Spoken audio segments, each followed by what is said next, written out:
तो आज का स्टोरी है Nelson Mandela the long walk to freedom. ये एक ऑटोबायोग्राफी है नेल्सन मंडेला का। अब अगर तुम्हें कुछ ऐसा लग रहा है कि ये कहीं बिहार के कोई गांव से तो नहीं है जिसका असली नाम नरेश कुमार मोहतो है, तो ऐसा कुछ नहीं है। नेल्सन मंडेला साउथ अफ्रीका का है, एक ऐसा कंट्री जहाँ में 300 सालों तक व्हाइट लोगों ने राज किया और उन्होंने एक ऐसा सिस्टम बनाया जिसे कहते हैं अपार्थाइड सिस्टम, जहाँ पे रंग के बेस पे भेदभाव किया जाता था लोगों के साथ। स्पेशली काले लोग जो थे उन्हें कुत्तों की तरह ट्रीट करा जाता था अपने ही कंट्री पे। और इसी सिस्टम से लड़ रहे थे साउथ अफ्रीका के अंदर पे नेल्सन मंडेला और उनका political party African national Congress, और इसी वजह से उन्हें 27 इयर्स जेल में बिताना पड़ा। बट एट द एंड 1994 को वो इस सिस्टम को खत्म करते हैं और अपने कंट्री को आजाद करते हैं और बनते अपने कंट्री का पहला प्रेसिडेंट और अपनी कंट्री का फादर ऑफ द नेशन, लेकिन हमारे महात्मा गांधी। तो आज का जो स्टोरी है ना, इस खास डेट के ऊपर बेस्ड है, 10 मई 1994। इस डेट को हो सके तो इस चैप्टर के अंदर पे याद रख लेना, क्योंकि सबसे इंपॉर्टेंट चीज है, बहुत ही खास है। अब क्यों खास है? क्योंकि 300 सालों का जो गुलामी था ना, इससे साउथ अफ्रीका को आजादी मिलने वाला था आज, यानी कि 10 मई 1994 को। स्टोरी में डिटेल में पहले हम जानेंगे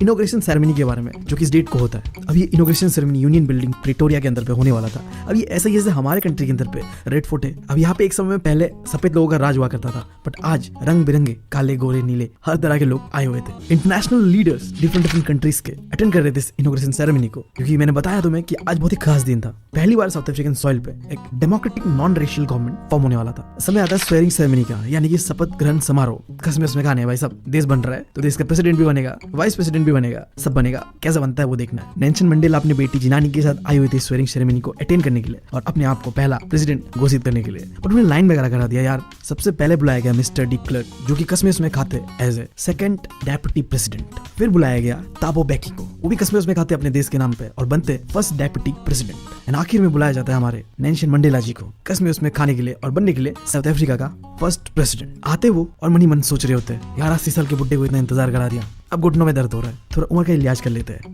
मजाक कर रहा हूँ। वो आते अपने देश के नाम पे कश्मीर उसमें खाते हैं और एक बहुत ही फेमस स्पीच देते हैं, जिसका लिंक मैं तुम्हें डिस्क्रिप्शन पे दे रहा हूँ। उम्मीद करूंगा कि तुम जाके देखो। और तुम्हारे सामने पूरा का पूरा स्पीच ये रहा जो उन्होंने उस दिन स्वेयरिंग सेरेमनी के दौरान दिया था। हम ना क्या करेंगे, डिकोड करते हैं कि एग्जैक्टली क्या क्या कहा था उन्होंने, की हाईलाइट्स को देखेंगे। तो स्पीच के अंदर में सबसे पहले उन्होंने मेंशन करा इतने लंबे समय के बाद जो हमारे देश को फ्रीडम और लिबर्टी मिला है, उसके लिए वो बहुत थैंकफुल है, क्योंकि उन्होंने एक ऐसे ह्यूमन डिजास्टर से ओवरकम करा है जिसके बारे में सोचना भी डरावना है। लिटरली ब्लैक लोगों के खिलाफ घनघोर अत्याचार हो रहा था उस समय। एक समय को साउथ अफ्रीका को रिकॉग्नाइज करा जाता था एक ऐसा कंट्री जहाँ पे रेशियल डिस्क्रिमिनेशन होता है, नियम कानून फॉलो नहीं होता। बट आज वही कंट्री वेलकम कर रहा है पूरे दुनिया को अपने जमीन पे, जो कि सिंबलाइज कर रहा है victory of justice, peace and humanity का। फिर वो जितने भी वर्ल्ड लीडर्स उस स्वेयरिंग सेरेमनी को अटेंड करने के लिए आए हुए थे उन्हें थैंक करता है और बताता है कि फाइनली हमारे कंट्री ने अचीव कर लिया पॉलिटिकल फ्रीडम। अब यहाँ रुकते नहीं है, फिर वो कसम खाते हैं कि पॉलिटिकल फ्रीडम तो हमें मिल गया, बट अब जो है आजादी देना पड़ेगा अपने लोगों को गरीबी से, भुखमरी से और भी किसी तरह का डिस्क्रिमिनेशन जो हो रहा है उससे। और स्पीच खत्म करते हैं इस बात से, गॉड ब्लेस अफ्रीका। था ना मजेदार स्पीच भाई साहब।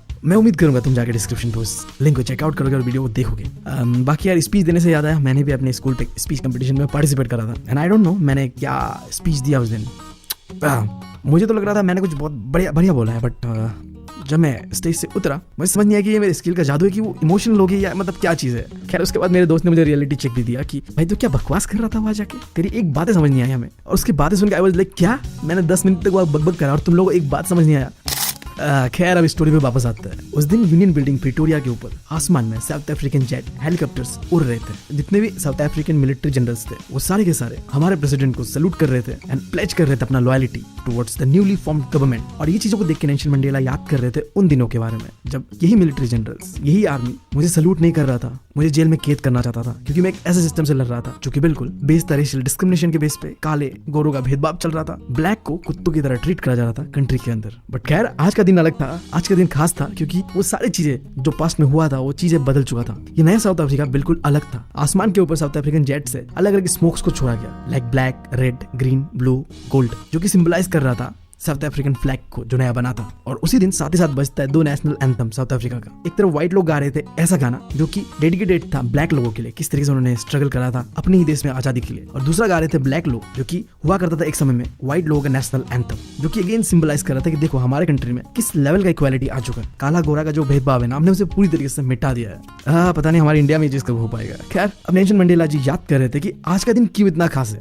और तुम भी जान लो ये चीज। ये जो दिन है आज, ये बहुत ही हिस्टोरिकली सिग्निफिकेंट है, क्योंकि जो 20th सेंचुरी था ना उसका शुरुआती दौर ऐसा था जब नेल्सन मंडेला जी पैदा भी नहीं हुए थे। व्हाइट लोग इकट्ठा होते, यूनाइट होते और एस्टैब्लिश करते एक ऐसा सिस्टम जिसका नाम मैंने बताया तुम्हें, अपार्थाइड सिस्टम, जो कि प्योरली बेस्ड था रेशियल डिस्क्रिमिनेशन करने का, रंग के भेदभाव पे। मतलब काले लोगों को तो देश के अंदर पे जानवरों की तरह ट्रीट करना, यही मकसद था सफेद लोगों का, और उन्होंने वो चीज करा भी। और इसी 20वीं सेंचुरी का जो फाइनल डिकेड है ना, जहां मैं आज मैं 80 साल का हो चुका हूँ, नेल्सन मंडेला अपने आप को कहते हैं, इस अपार्थाइड सिस्टम को पूरी तरीके से हटा दिया गया है और कंट्री ने एस्टैब्लिश करा है फ्रीडम सबके लिए। रंग के भेद पे कोई भेदभाव होता नहीं है हमारे कंट्री के अंदर में। इसी के साथ साथ नेल्सन मंडेला याद कर रहे थे उन लोगों का सेक्रीफाइस, जिसके वजह से आज का ये दिन आ पाया। आज जो भी कुछ हुआ है हमारे साथ, कि इसलिए हो पाया क्योंकि उन लोगों ने अपना बलिदान दिया है। और उन्हें बहुत दुख था इस चीज का कि वो शुक्रिया भी नहीं कर पाए उन लोगों को, और ना ही वो देख पाए वो दिन जो आज हम सब एक्सपीरियंस कर रहे हैं। बट देखो, उनके सेक्रीफाइसेस के कारण ही आज साउथ अफ्रीका आजाद हो पाया। हमने हमारे इंडिया में भी देखा फ्रीडम फाइटर्स किस तरीके से लड़े थे अपने देश को आजाद करने के लिए। बट ऊपर बैठ के वो जरूर रिग्रेट करते हो कि क्या यार, हमारे फ्यूचर जनरेशन ऐसे निकलेंगे, हमने नहीं सोचा था, निकम्मे तो है ही हम, खैर कोई बात नहीं। फिर नेल्सन मंडेला ये भी सोच रहे थे कि जो भी बहादुर लोग, जो भी फ्रीडम फाइटर्स इस जमीन में जन्म लिए ना, वो इसलिए जन्म ले पाए क्योंकि उन्होंने देखा है ऑपरेशन, ब्रुटैलिटी जो कि हमने झेला है अपने लोगों के खिलाफ, और उसी से लड़ने के लिए वो करे हुए थे। और आज शायद ही ऐसे लोग हमें मिले जिनके अंदर में करेज, विजडम और जेनरोसिटी हो जैसा उस समय के लोगों के अंदर में था। फिर वो कहते हैं सबसे इंटरेस्टिंग वाला पार्ट कि उनके कंट्री पे मिनरल्स एंड जेम्स भरे पड़े हुए जमीन के नीचे, बट उनके देश का असली वेल्थ उनके लोग है। हीरे से भी ज्यादा कीमती है उनके लोग। क्या मतलब डीप वाला बात कर दिया भाई ने। नहीं, सही में एक कंट्री बनता है अपने लोगों से। और ये चीज हमारे गांधी जी ने भी बहुत अच्छी तरीके से हमें शो करा था कि हम लोग कितना इंपॉर्टेंट है। हम चाहे तो देश को बदल सकते हैं, हम चाहे तो देश को बर्बाद भी कर सकते हैं। हमारे हाथ पे है, यंग जनरेशन के हाथ में है सब कुछ। हम ही है देश के रियल वेल्थ। खैर, अब मुद्दे पे आता है। यहाँ पे नेल्सन मंडेला ना कुछ लेसन सीखे थे उन्हीं फ्रीडम फाइटर्स से, जैसे कि करेज का मतलब क्या होता है, लव एंड ह्यूमैनिटी का क्या मतलब होता है, एक इंसान का क्या ड्यूटीज होता है, फ्रीडम का क्या मतलब होता है, और आखिर में ऑप्रेस्ड और ऑप्रेसर का क्या मतलब होता है। वन बाय वन देखते हैं। सबसे पहले करेज का क्या मतलब है। करेज का मतलब ये नहीं है कि तुम घबराते नहीं हो। करेज का मतलब तो ये है कि तुम उस डर से कैसे लड़ते हो। अकॉर्डिंग टू नेल्सन मंडेला, बहादुर इंसान वो नहीं है जो घबराता ही नहीं है, बट वो है जो अपने डर से कैसे जीतता है उसे पता है। फिर दूसरा चीज लव एंड ह्यूमैनिटी का बात करते हैं। तो नेल्सन मंडेला के हिसाब से एक इंसान के अंदर ना नेचुरली प्यार होता है हेट्रेड से ज्यादा, और ये चीज उन्होंने एक्सपीरियंस करा था जब वो जेल में थे। वो व्हाइट गार्ड्स उन्हें कुत्तों की तरह जेल के अंदर में मारते थे, जितना हो सकता था उनसे उतना मारते थे, बट कुछ सेकंड के लिए सही उन्हें दया आता था उनके ऊपर। और यही चीज शो करता है जो उन्होंने बहुत ही इंपॉर्टेंट कोट भी करा था कि इंसान के अंदर में जो अच्छाई है ना, वो एक फ्लेम की तरह है। वो छुप तो सकता है बट वो कभी खत्म नहीं हो सकता है। A man goodness is a flame that can be hidden but never extinguished। भाई साहब घनी डीप बात कर दी। तीसरा चीज, duty of a man. As a man हमारा लाइफ में क्या ड्यूटीज होता है? 2 ड्यूटीज होता है। एक तो अपने माँ बाप, अपने फैमिली, अपने वाइफ, अपने चिल्ड्रन का ध्यान रखना। दूसरा अपने लोगों का, अपनी कम्युनिटी का, अपने देश का ध्यान रखना। पर वो कहते हैं कि अफ्रीका जैसे कंट्री पे ये दोनों चीज एक साथ नहीं करा जा सकता। स्पेशली वो समय जब मैं पैदा हुआ था, यानी कि जब नेल्सन मंडेला जी पैदा हुए थे, वो इंसान काला है, फिर तो ये ड्यूटीज पूरा करना इम्पॉसिबल है। ये चीज उन्होंने अपना एग्जाम्पल से बताया कि वो कभी नहीं चाहते थे कि अपने फैमिली को छोड़ के वो अपने लोगों को चुने। हालात ऐसा आया जिसके वजह से उन्हें चुनना पड़ा अपने लोगों को, और जब उसने अपने लोगों को चुना तो जो उनका ड्यूटी है as a son, as a brother, as a father, as a husband, ये सारी चीजें करने में वो नाकामयाब रहे। क्योंकि ऑब्वियस सा बात था, कैसा कंट्री पे वो पैदा हुए थे जहाँ पे काले लोगों के साथ भेदभाव हो रहा था। अगर वो फैमिली को देखने जाते तो वो अपने देश के लिए कभी नहीं लड़ पाते। और तुमने देखा है जितने भी फ्रीडम फाइटर्स होते हैं उन्होंने देश के लिए लड़ा है। उन्होंने कभी अपने बारे में, अपनों के बारे में नहीं सोचा है। उनके लिए पूरा देश ही अपना था। चाहे इंडिया के अंदर सुभाष चंद्र बोस हो, भगत सिंह हो, गांधी जी हो, भाई साहब सेक्रीफाइसेस तो हमने भी बहुत दिए।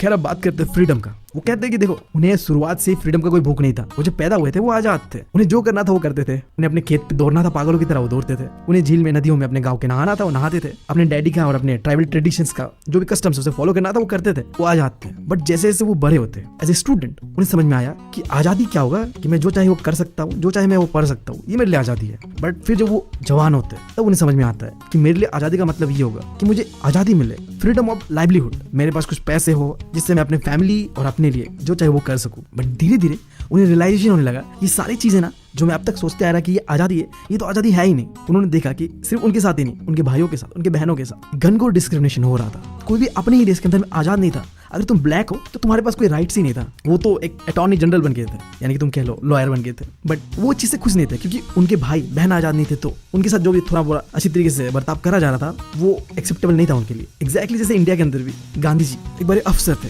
यानी कि एक वकील थे, और उन्होंने सब कुछ छोड़ छाड़ के हमारे लिए आम लोग बने और आम लोगों की तरह एक धोती, खादी पहन के देश को आजाद करने चल पड़े थे। तो अब नेल्सन मंडेला को भी समझ आया कि असली आजादी तो वो होगा जब मैं, मेरे भाई, मेरे बहन अपने ही देश के अंदर पे ट्रूली फ्री हो गए, तो वही हमारे लिए आजादी, फ्रीडम होगा। इस फ्रीडम को पाने के लिए उन्होंने ज्वाइन करा अफ्रीकन नेशनल कांग्रेस और इस अपार्थाइड सिस्टम के खिलाफ लड़ पड़े और इसी आजादी के भूख ने उन्हें ट्रांसफॉर्म करके रख दिया। जहाँ वो एक फैमिली मैन थे, अब वो बन चुके थे वो इंसान जो अब लोगों के लिए है। फैमिली मैन से a man for his people. एक ऐसा नौजवान जो पहले बहुत घबराया करता था, अब उसके अंदर पे हिम्मत आ चुकी है। एक लॉ अटॉर्नी यानी कि वकील से वो क्रिमिनल बन चुके थे, जेल में 27 ईयर्स बिताते। एक ऐसा इंसान जिसे जिंदगी जीना पसंद था, उससे एक मॉन्क वाला लाइफ जी रहे थे वो। और इनके इन सैक्रिफाइसेस, बलिदान के कारण आज साउथ अफ्रीका आजाद हो पाता है। इसीलिए ये डेट मैंने जो बताया वो इतना खास था। तो हो सके तो ये 10 मार्च 1994 को याद रखना तुम भी। खैर आखिरी चीज इस चैप्टर का, ऑप्रेस्ड और ऑप्रेसर क्या है। तो according to Nelson Mandela, oppressor हो या ऑप्रेस्ड, दोनों ही आजाद नहीं है। अब ऑप्रेस्ड वो इंसान है जिसके साथ बहुत गलत हो रहा है, अन्याय करा जा रहा है, जिसके साथ उसे दबाया जा रहा है। तो नेल्सन मंडेला कहते हैं कि जो ऑप्रेस्ड हो रहा है ना, उसके साथ तो गलत हो ही रहा है, बट जो ऑप्रेस कर रहा है ना, वो भी एक पिंजरे में कैद है हेट रेट का। अब उन्होंने 2 कारण भी बताया कि क्यों एक